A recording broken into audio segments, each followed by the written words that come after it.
পূজা bank থেকে বার্ষিক 12% মুনাফায় কিছু টাকা ঋণ নিয়ে 1 বছর পর 1680 টাকা মুনাফা দিল। আসল কত ছিল? তো প্রথমে আমরা লিখে নেব, দেওয়া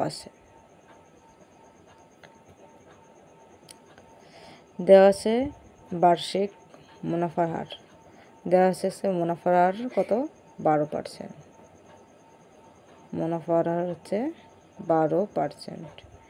এবার কি আছে?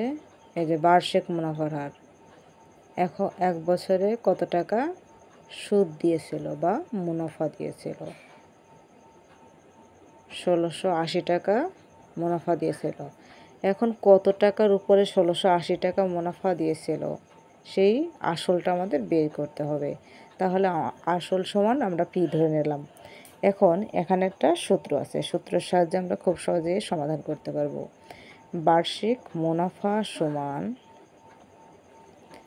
আসল গুণ মুনাফার হার বাই 100। এই সূত্রটা মনে থাকলেই অঙ্কটা সমাধান করতে খুবই সহজ হবে। বাই 100। তাহলে বার্ষিক মুনাফা কত ছিল? 1680।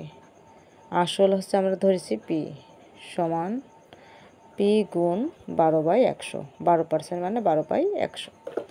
তাহলে 1680 সমান আমরা যদি গুণ করে দিই 12 পি/100। এখন আমরা কোনাকুনি গুণ করবো। 1680-র নিচে কিছু নেই মানে 1 আছে, তাহলে 12 পি সমান, এখন যদি গুণ করে দিই 1,68,000।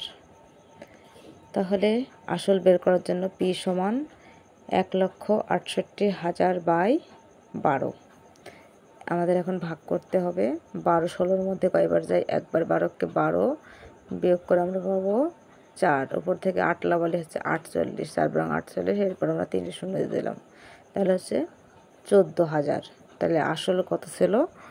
14,000 টাকা ছিল আসল।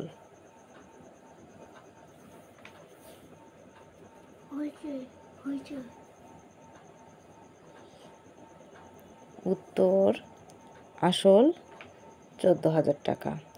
এরপর আমরা এরপর উপরে একটা আছে সেম টাইপের একটা অঙ্ক।